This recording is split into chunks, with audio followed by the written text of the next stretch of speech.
오늘 그 히브리서 그 5장에 그가 아들이시라도 받으신 고난으로 순종함을 배워서 온전하게 되셨은즉 자기를 순종하는 모든 자에게 영원한 구원의 근원이 되시고 하나님께 멜기세덱의 반차를 좇은 대제사장이라 칭하심을 받았느니라. 이렇게 돼 있고요. 영원한 구원의 근원이 되심. 영원한 구원이라는 것은 하나님의 경륜의 최종 목표인 그 내적 변화, 생명, 새 언약의 성취, 새 언약의 실현, 그것이 이제 이루어지는 것을 말하거든요. 우리가 누려왔던 하나님의 모든 구원은 먼저는 이제 천사를 통한 구원, 그러니까 능력의 구원. 우리 인생은 아담과 하와의 그 저주의 굴레 속에서 천사가 하나님인 줄, 그러니까 천사, 하나님 아들인 줄 아는 거예요. 천사가 하나님과 사람 사이에 딱 자리를 잡고 하나님을 옳게 중보하지 못하고 자기의 영광을 자랑하기 때문에 인간은 하나님은 자기가 나는 여호와라 모든 육체를 지은 하나님이다. 이렇게 자기가 모든 육체를 지은 것에 대해 너무 기뻐하시고 있는데 우리는 육체로 지어진 우리를 너무 천사와 비교해서 절망하는 그런 상태에 놓여 있었잖아요. 그래서 천사의 구원은 이제 대표적으로 목사님도 이제 출애굽 그 바로의 종된 집에서 하나님의 집을 건축하는 사람들로 이제 그 노예됐던 집에서 불러내서 하나님의 집을 짓는 백성을 만드는데 그 구원의 규모가 너무너무 컸죠. 200만이 나왔다잖아요. 그리고 홍해 앞에 섰을 때 홍해를 가르시고 40년 광야 생활 동안에 먹을 거 하나도 농사짓지 못하는 그 땅에서 어떻게 먹을 것이 나오며 마실 것이 나오며 어떻게 360도가 길인 그 자리에서 그 길을 찾아서. 그렇지만 천사는요 경작자가 아니에요. 천사는 하나님의 부리는 영이고 구원하들 후사들을 섬기라고 보낸 존재이기 때문에 사람을 자기 것으로 탈취는 했지만 우리에게 경작법을 가르칠 수가 없어요. 그러니까 하면 될 낀데 이렇게 해봐 저렇게 해봐 온갖 방법과 기술을 줘서 우리한테 기술을 부리게 하는 거죠. 이래보라 저래보라 이렇게 해야 된다 저렇게 해야 된다. 근데 우리를 짓지 않았기 때문에 우리의 존재가 어떤 존재인지를 모르는 자가 우리를 끌고 돌아다닌 거죠.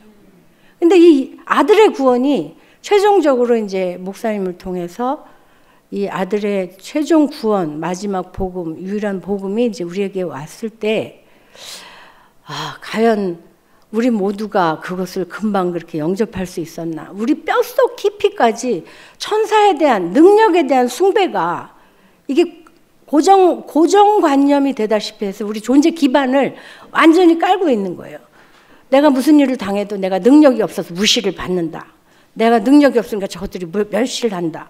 항상 내가 위치가 잘못됐다 이런 말씀을 그렇게 들으면서도 무슨 일이 딱 터지고 나면 그런 생각을 할 수밖에 없는 아주 뼛속 깊이까지 이 능력이 하나님 아들이라는 인식이 우리 속에 정말 뿌리 깊게 비비추 뿌리를 캐보려다가 실패를 해서 못 뽑아요. 계속 깊이 어찌나 깊이 내려간지 뽑을 수가 없더라고. 그것처럼 우리의 그 존재 깊숙이에 박혀있는 그 능력에 대한 숭배, 아무것도 아닌 영광이 없는 그 흙으로 지어진 존재이기 때문에 우리 안에 그거에 대한 능력에 대한 그 목마름. 이런데 우리 하나님과 사람 사이에 유일하고 참된 중보이신 사람, 그 바울은 사람, 그리스도 예수 이렇게 했는데 분명히 사람이란 말을 했지만 우리 속에는 그를 보는 눈이 그가 우리의 생명이 되기 전에는 우리는 항상 뭔가 다른 신적인 거 이런 쪽을 바라보는 사람인 거예요. 그러니까 천사의 구원은 규모는 크지만 항상 일시적인 거예요. 그리고 표면적이고 그래서 또 구원이 필요하고 밖에서 뭘 주는 거니까 뭘 또 필요하고 또 필요하고 또 필요하고 한데 이제 우리에게 이 온 구원은 이 모든 것을 뚫고 뭐 우리 권재훈 형제가 말씀하신 것처럼 선악과라는 이 기반이 우리 안에 존재 깊숙이 자리 잡고 있는데 이건 너머로 들어온 그러니까 정말 내 법을 저희 속에 두고 저희 마음에 기록하여 나는 저희 하나님이 되고 저희는 내 백성이 되고 서로를 가리켜 하나님을 알라 할 필요가 없는 이 판을 이제 우리에게 주시는데 저는 이 선포가 우리 지금 여기 선포가 이 하나님을 대신하기 위한 특별한 목적으로 지어진 피조물 십자가에 못 박혀 내려오지 못하고 죽은 참사람 예수 안에 우리가 있는 이 완전한 구원이 우리에게 선포되어서 이제 우리가 전부 다 그 목사님이 주신 이 마지막 복음을 우리의 법, 우리 생명의 법이 돼서 우리가 지금 이것을 받아들이고 이것을 선포하고 있단 말이에요. 근데 이걸 받아들였을 뿐이고 이것을 또 하라고 하시니까 입 밖에 선포했잖아요. 자기네 형제가 직시하라 또 결단하라 이런 말씀을 하시고 선포하시는 분들이 계속 그 말씀을 해주시니까 저도 막 안 받아들일 수 없는 거예요. 안 받아들일 수가 없는 거예요. 나는 근데 뭐가 다르지? 뭐가 다르지? 뭐 이러고 있을 때도 하여튼 나는 이 판에 있으니까 그걸 받아들일 수밖에 없었는데 그걸 받아들이면서 지금 계속 놀라워하면서 제가 이 복음 안에서 계속 감탄하고 요 말씀을 계속 이렇게 묵상하면서도 지금 우리가 진실이가 요 부분을 해가고 있는데 너무 감동하고 감탄하는 것은 어떻게 우리 하나님의 말씀이 우리 생명의 법이 돼서 우리 모두에게 그 말씀이 새겨져 있고 그 선포를 하지 않는다 하더라도 그 선포가 존재 기반이 되어 있기 때문에 나오는 모든 표현들은 우리가 다 알아듣잖아요. 우리가 다 알아들어요. 하나님의 말씀이 어떻게 우리 모두에게 똑같이 기록이 되고 그 기록된 말씀 안에서 우리가 이렇게 사는 판이 열렸는지. 그래서 천사의 구원은 규모가 크고 그랬지만 일시적이고 이 아들의 구원은 정말 이건 영원한 구원인 거예요. 이 멜기세덱이라는 사람이 나오는데 멜기세덱이라는 하나님의 거룩한 제사장이 나오는데 이게 이제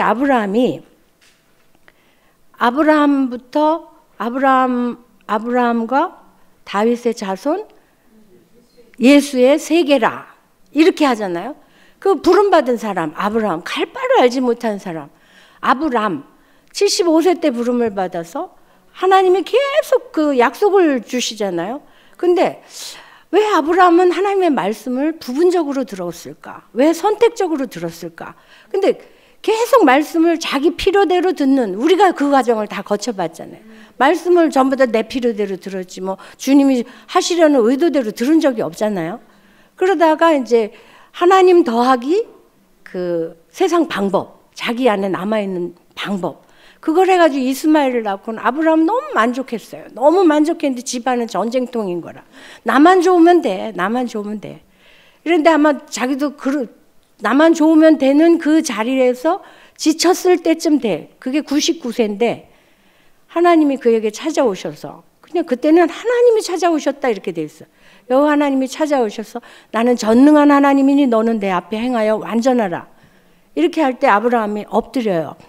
엎드리면서 그 이제 하나님이 여러 가지 약속을 해주시고 이제 네 이름을 내가 나와 너와 네 후손과 대대로 이 약속을 세우겠다 하면서 온 식구가 할례를 받고 네 이름을 아브라함이라고 하겠다. 고귀한 아버지에서 열국의 아비로 이제 이렇게 이름을 바꿔주셔요. 그리고 그 사례라 하지 말고 사라라 하라 하면서 하나님이 이제 사라의 이름도 바꿔주시고 사라에게서 날짜가 이제 네 후사가 된다 이렇게 얘기하는데 아브라함이 모양은 엎드려 있는데 속으로는 비웃는 거예요. 웃으면서 아이고 나도 늙었고 사라도 늙었거늘 어찌 생산하리요 이렇게 말하면서 하나님한테 딱 얼굴을 들고 이스마엘이나 잘 살게 해주십시오 이렇게 하나님 앞에서 살게 해주십시오 이렇게 말하잖아요. 그리고 하나님이 또 17장에서 18장 이렇게 넘어가면서 그 하나님이 다시 찾아오실 그 무렵에 보면은 사라에게 이제 세 사람이 찾아와가지고 아브라함에게 세 사람이 찾아와서 이제 명년 기한이 이를 때 사라에게 아기가 있을 거라고 그럴 때 사라가 또 장막뒤에서 웃는 거예요. 그 웃음이 뭘까요? 사탄의 이름은요, 이사야서에 의하면 하나님을 만홀히 여기는 자, 경만히 여기는 자, 흉악의 기회를 엿보는 자라 그랬어요. 우리 속에는 사탄에게 종속돼서 완전히 사탄에게 노예가 돼서 살았었기 때문에 하나님이 하시는 일에 대해서 비웃는, 멸시하는, 업신여기는, 그 다음에 어떻게 하면 그 하나님이 나 위한 하나님으로 하나님이 어떤 걸 주든지 내 걸로 바꾸려고 하는, 나 위한 하나님, 나 위한 그리스도로 바꾸려는 그 어떤 속성이 우리 속에 깊이 들어있어요. 그래서 사라가 웃었다고 하나님이 사라가 왜 웃냐 이렇게 하는데 아브라함이 웃었을 때 내버려 두시더니 사라에게 왜 웃냐 그러니까 안 웃었다 그러니까 네가 웃었다 이렇게 말해. 그러니까 조롱했다 이 말, 업신여겼다. 근데 내가 목사님이 이 복음을 말씀하실 때 그리고 또 세계 거민을 향하여 말씀하실 때 제 속에서도 이 웃음이 있었어요. 아이고, 지금 막 저렇게 그냥 연세도 많으시고 막 이러면서 왜 갑자기 있잖아. 모든 천하 만민을 향하여 말씀을 하시는 뭔가 어울리지 않는 그런 것들을 하지? 네, 이런 생각했어요. 그게 저예요. 그러니까 우리 속 깊숙이에 있는 이 복음이 오지 않으면 우리 속 깊숙이에 우리를 깊이 상관하시는 자가 우리 앞에서 그 만물이 인하고 만물이 그로 말미암아 있게 하신 그분이 우리에게 오지 않으면요, 우리는 하나님이 하시는 일에 대한 업신여김이, 멸시가, 조롱이, 아이 뭐 그럴 리가 있나, 그럴 수가 있나, 아 왜 또 이러시는 거야, 이런 말을 하게 되는 거예요. 그래서 제가 그때 야, 내 속에 이렇게 기회만 되면 내가 하나님 노릇하려는 내가 또 있었고, 그냥 무수히 하나님같이 되려는 그것이 있고, 기회만 되면 나는 하나님의 통치를 벗어나서 내 마음대로 하고 싶어하는 내가 들어있는 것을 이 복음 안에서 낱낱이 드러났어요. 이 복음이 하나님이 정한 이 인생의 위치, 우리는 그동안 경작을 해본 적이 없더라고요. 나는 근데 경작했다고 생각했어요.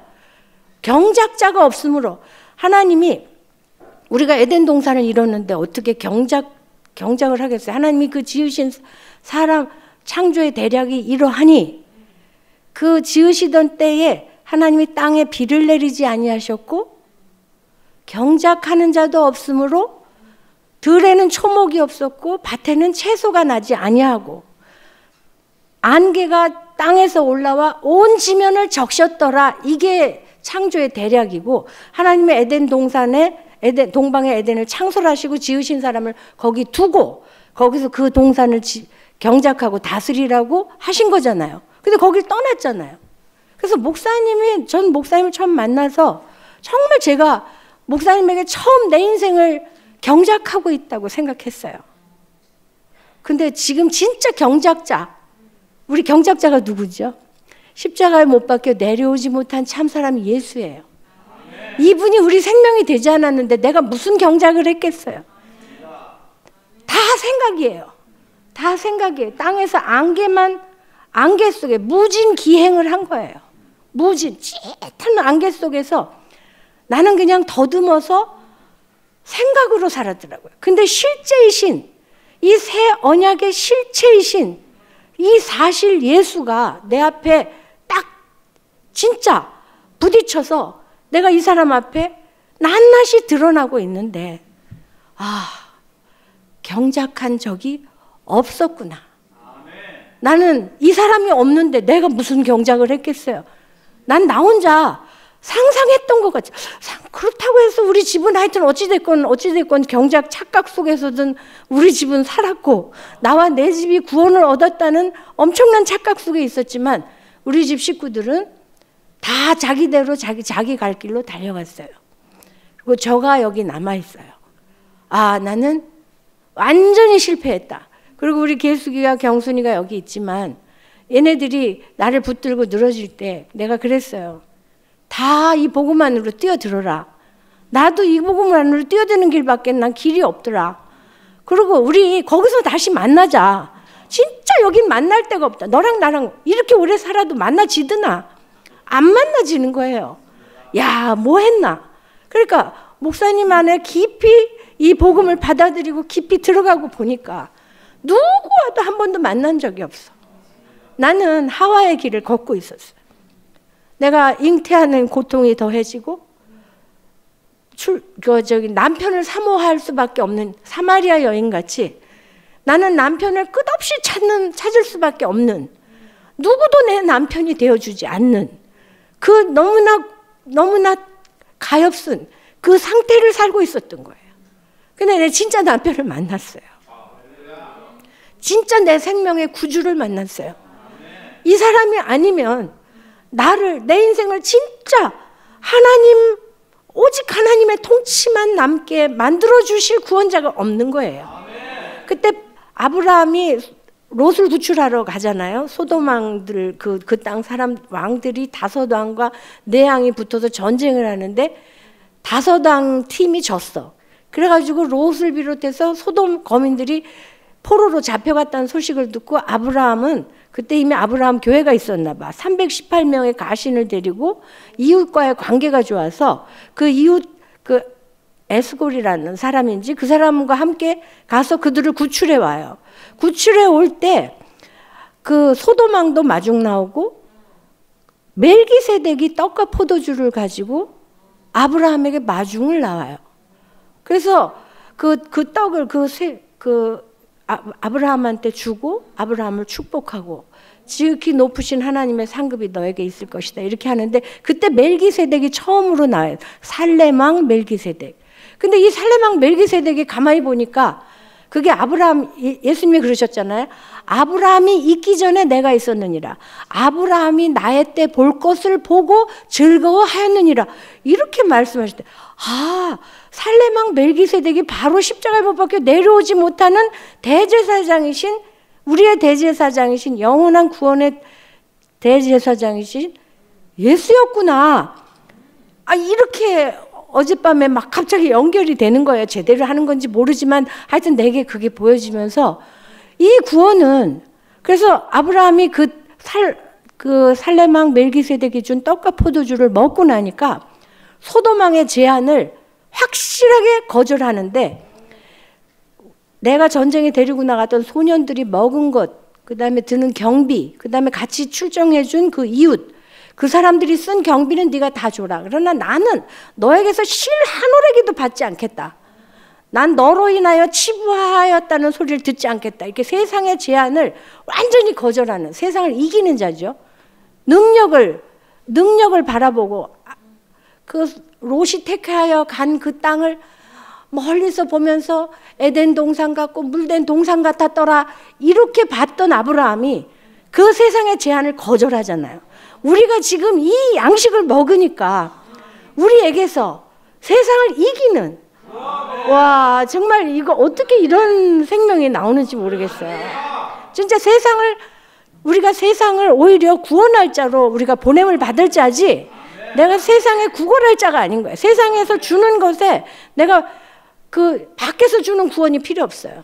이건 우리의 내적인 거, 우리 존재의 기반을 완전히 그리스도 기반으로 바꾸는, 나 위한 하나님, 나 위한 예수, 그런 거 찾는 그 마음의 씨알도 없이 천사가 하나님 아들로 보이는 그 세계에서 완전히 끊어진, 완전히 십자가에 못 박혀 내려오지 못한 참사람 예수가 하나님이 지은, 하나님을 대신하는 완전한 피조물이고, 그 피조물이 바로 우리가 볼 수 있는 하나님, 우리가 누릴 수 있는 하나님. 구원은 구원자의 수준이 우리를 결정하는데, 우리의 구원은 하나님 수준만큼의 구원이 아니라 구원자의 수준만큼의 구원이라는 거예요. 우리의 구원은 얼마나 완전한가. 우리는 전부 다 하나님으로 이 구속의 주님으로 말미암아 완전하게 새롭게 태어난 사람, 완전하게 하나님의 통치 외에는 일절 다른 것들의 통치를 받을 필요가 없는 사람, 우리의 필요를 조금 더 구할 필요가 없는 사람, 하나님이 나의 모든 것에 모든 것이 되시는 이 판, 하나님과 사람이 연합하여 함께 사는 곳, 하나님과 사람이 함께 하는 곳, 사람과 사람이 하나님의 창조 목적 안에서 하나로 만나지는 곳, 영생을 누리는 이 세계로 우리를 부르시고 찾아오셔서 마침내는 하나님과 및 어린 양의 통치 아래 그 보좌에서 흐르는 생명 강수와 우리 교회에서 매일매일 쏟아져 나오는 이 감당할 수 없는 이 생명의 흐름, 그 다음에 우리가 그 길 가운데로 흐르는 생명수의 강가에 즐비하게 열려있는 여러분들에게서 쏟아져 나오는 하나님의 말씀, 생명나무이신 그리스도, 이것들을 먹고 우리가 너무 옛날 일을 정말 기억지 않는, 오히려 그 사람들이 우리가 그 사탄에게 잡혀 있었던 그 세계, 마귀 일이 멸해진 그 판을 찬송하고 기뻐하며 찬양하는 이 판 안으로 우리가 이제 부름을 받았다는 거예요. 야, 이 큰 구원, 규모가 커서 큰 게 아니야. 이거는 정말 한 사람이 그런 변화를 가져왔다 하더라도, 목사님 한 분이 먼저 아셨잖아요. 그러니까 어떤 사람이, 제가 한마디만 더 하면, 큰 개울, 막 장마 때는 막 엄청난 물이 흐르는 개울인데, 그러니까 강인데, 그 강가에 지금은 물이 얼마 많지는 않아서 이렇게 풀도 있고 자갈들이 막 깔려 있는 강가에 새가 두 종류가 그 자갈 사이에다가 알을 낳는 거예요. 그 풀을 뜯어다가 이렇게 알을 낳는데 누군가 장난을 쳤어. 그래가지고 알을 갖다 이쪽에 알을 이쪽에다 갖다 옮겨 이렇게 하나를 바꿔놓은 거예요. 근데 그걸 이제 계속 촬영을 그걸 했더라고요. 근데 이 새 엄마가 이렇게 품고 있는데 아직 나올 때가 되지 않았는데 한 놈이 막 꼬물꼬물 나온 거예요. 나왔으니까 이 엄마는 어떤 엄마냐 이 새가 나오더니 입을 딱 벌리고 막 징그럽게 입만 딱 벌리고서는 막 우는 거야. 그러니까 이 나머지 알을 품어야 되는데 이게 입을 벌리고 있으니까 이제 데리고 나가 먹여야 되는 거야. 이 엄마는 먹이로 그 새끼를 데리고 가서 꼭꼭 찍어주면 그 새끼가 그걸 먹어야 되는 엄마예요. 근데 이 알은 어떤 알이었는가? 입만 벌리고 있으면 엄마가 물어다 주는 새였는 거예요. 그러니까 자꾸 물어다 달라고 얘는 입만 벌리고 있고, 엄마는 나를 따라오라고 달려나가고, 그러면 달려나간 사이에 얘는 안 오고 그 신경이를 하다 보니까 알들은 식고, 그러니까 그 엄마가 이리저리 왔다 갔다 하는데, 예수의 고난은 뭐냐? 고난으로 온전케 하심이 그랬잖아요. 예수의 고난은 뭔가? 하나님 같은 그 어떤 능력들을, 이적들을 다 보이셨잖아요. 예수의 고난 중에 가장 큰 고난은 제자들을 자기 있는 대로 이끌 수가 없는 고난이잖아요. 예수님의 소원이 뭐였겠어요? 내가 십자가로 가지 않고도 예수와 하나가 되는 그걸 얼마나 원했겠어요. 그런데 아무리 해도 자기 필요로 바꿔버리는 그 제자들 앞에서 십자가로 갈 수밖에 없었고, 십자가로 갔을 때 그는 자기가 누렸던 하나님과의 관계에서 오는 그 많은 이적들을 다 상실했어요. 십자가 안에 있는 예수는 아무것도 없는 사람이었어요. 다 도망갔어요. 그리고 사람들이 다 비웃고 거짓말쟁이라고 하고 막 비웃고 조롱하고 멸시하고 그렇게 하는데, 그 고난이 뭐겠어요? 그 모든 것을 다 잃은 예수, 아무것도 없는 예수를, 나를 좋게 하지 않는 하나님을 내가 왜 믿어야 돼? 이러잖아요. 그러니까 하나님은, 지금 사람들은 그 만들어진 하나님, 나에게 뭔가를 주는 하나님을 원하지, 나에게 아무것도 주는 게 없는데 그 하나님을 내가 왜 따라가야 돼? 이렇게 하는 거예요. 그러니까 아까 새의 고통처럼 주님은 우리를 당신의 길로, 이 영원한 축복 안으로 우리를 이끌려고 불러대시는데, 우리는 밖에서 오는 것, 모자라는 거 달라고 입을 벌리고 있는 거예요. 그게 우리 주님의 고난이었고 우리 예수님의 고난이었는데, 우리는 지금 살아서 우리 목사님 안에서 그 예수의 겪은 고난을 다 보고 있었어요. 야, 진짜 너무 엄청난 구원이 우리에게 왔어요. 이 구원 이상 더 무슨 구원이 필요하겠습니까? 우리의 모든 궁극적 필요가 바로 이분 안에 내가 있는 거였습니다. 주님을 찬양합니다.